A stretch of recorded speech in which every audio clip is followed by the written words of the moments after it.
Salut bien-aimé dans le Seigneur, partout où tu te trouves, que la grâce de Dieu soit avec toi. Ici encore une fois, ce Paul Ariel Malimtoto, je suis serviteur de Dieu par sa grâce. Et aujourd'hui, le Seigneur m'a mis en cœur de venir partager avec vous quelque chose que quelqu'un m'a posé comme une question. Il y a une personne qui m'a posé une question: pourquoi toi tu ne prêches pas les péchés? Tu ne prêches pas les péchés, tu ne prêches pas aux gens qu'il faut en affaires, tu ne prêches pas aux gens les démons, tu ne prêches pas aux gens les liens, tu ne prêches pas aux gens des malédictions, tu ne prêches pas aux gens ce genre de choses. Moi, je viens avec une réponse aujourd'hui et c'est la raison de pourquoi je ne prêche pas les liens, je ne prêche pas les démons, je ne prêche pas souvent les péchés. Car ce n'est pas pour ça que Jésus m'a appelé. Ce n'est pas pour prêcher le péché, ce n'est pas pour prêcher les démons, ce n'est pas pour prêcher la pauvreté, ce n'est pas pour prêcher les malédictions, la pauvreté, les échecs, les problèmes, les difficultés. Mais Jésus m'a envoyé. Si vous lisez dans Marc chapitre 16, verset 15, la mission que Jésus a donnée à ses disciples, la mission que Jésus a donnée à son église, à ses apôtres et à tout ministre de Dieu, à toutes les générations, est celui-ci. Puis il leur dit: allez partout le monde et prêchez la bonne nouvelle à la création. Voilà ce que Jésus nous a donné comme mission. Il nous a confié la mission d'aller partout dans le monde. D'aller partout dans le monde. Prêcher la bonne nouvelle à toute la création.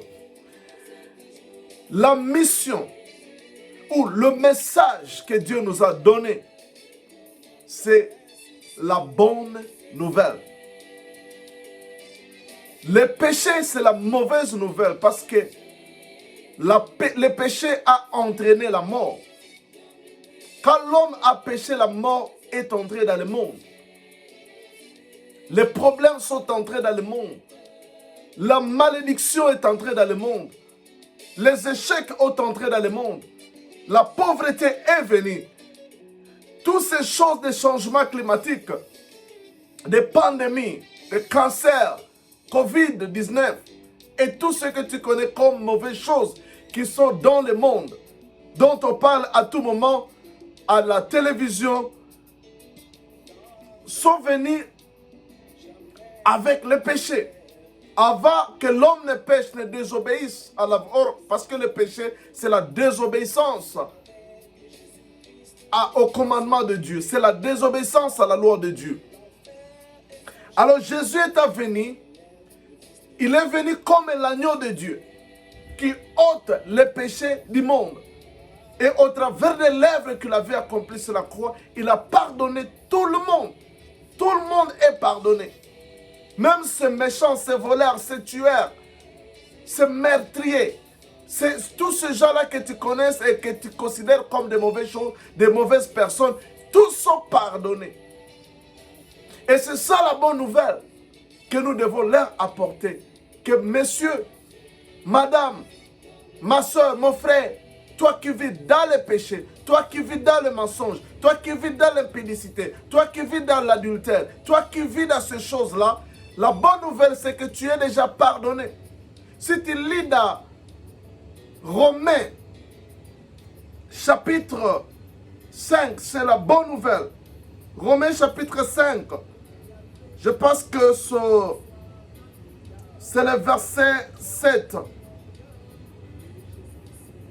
À peine mourrait-on pour un injuste, quelqu'un qui peut... Non, ce n'est pas le verset que je cherche. La Bible nous dit, lorsque nous étions encore pécheurs, Christ est mort pour nous. Lorsque nous étions encore des pécheurs, Christ est mort pour nous. Nous étions encore dans toutes ces mauvaises choses. Jésus n'avait pas hésité de mourir pour nous.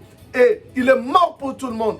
Quand je n'étais pas encore né, quand je n'avais pas encore connu le péché, Quand je suis né, j'ai commencé à pécher, la nature pécheresse a commencé à se développer en moi. Christ m'avait déjà pardonné. Et la bonne nouvelle que j'avais reçue, c'est que Christ m'a déjà pardonné. Alors, bien-aimé dans le Seigneur, Jésus a déjà pardonné tout le monde. Mais ce n'est pas tout le monde qui a déjà accepté ce pardon. C'est ça la différence. Tout le monde est pardonné. Même les meurtriers, même ces mauvais gens, même ces impudiques, ces prostituées, ces voleurs, ces ivrognes. Tous sont pardonnés, mais tous n'ont pas encore reçu le pardon que Jésus leur a déjà donné.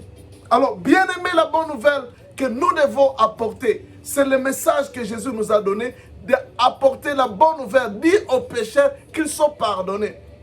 Et si tu lis dans Colossiens, la Bible dit qu'il nous a délivrés.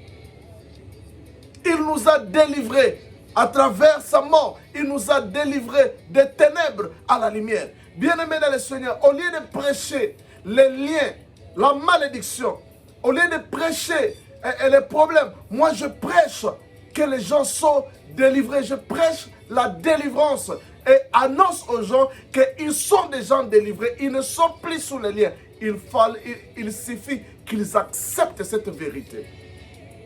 Mais aujourd'hui, les gens vont de ville en village en train de dire aux chrétiens, aux enfants nés de nouveau, qu'ils sont encore dans les liens. Bien aimé, tu n'es pas dans les liens.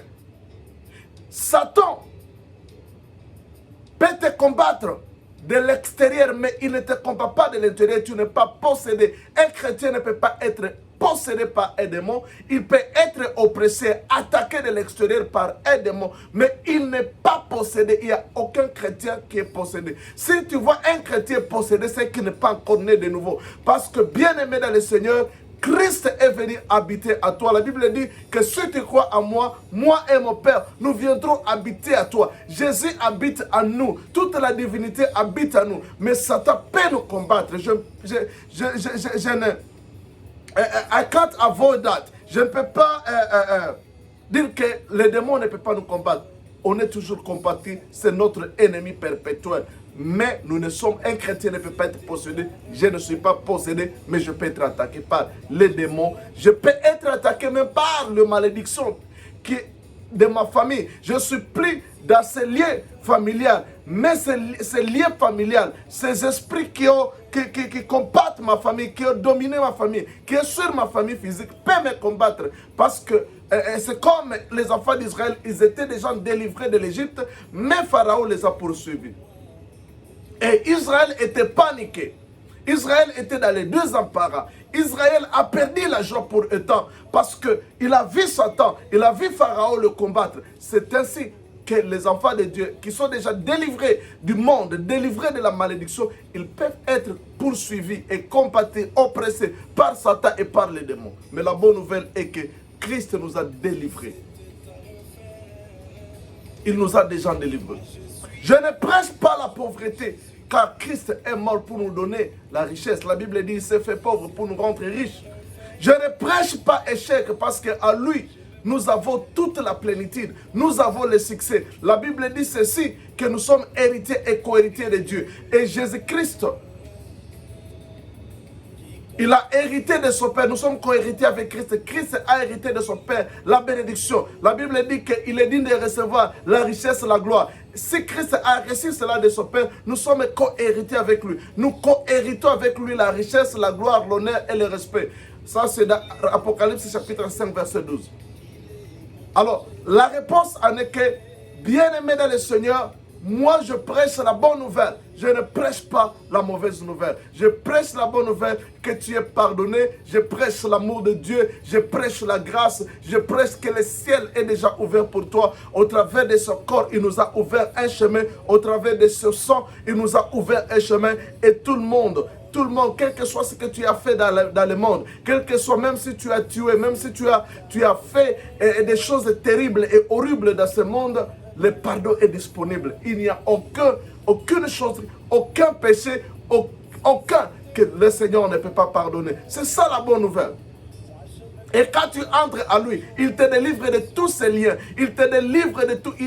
Tu es né dans la famille de Dieu. Tu n'appartiens plus spirituellement à ta famille physique. Et tu ne peux pas subir, tu ne peux pas être victime de tous ces liens spirituels qui lient ta famille, parce que tu appartiens spirituellement à une autre famille. Mais tout ce que tu dois combattre, c'est que ces esprits-là de ta famille physique d'où tu es venu chercheront à te combattre, mais tu dois confesser cette victoire que tu as déjà en Jésus-Christ, comme quoi tu es délivré. Parce que la Bible dit que vous connaîtrez la vérité et la vérité vous affranchira. Et la vérité qui t'affranchira, c'est que tu dois comprendre que tu n'es plus sous les liens parentaux ancestrales, tu n'es plus sous les liens de malédiction, tu n'es plus maudit, tu n'es plus pauvre. La Bible dit qu'il nous a rendus riches, tu n'es plus malade, il nous a déjà guéris. C'est à toi de recevoir ce que Christ t'a donné.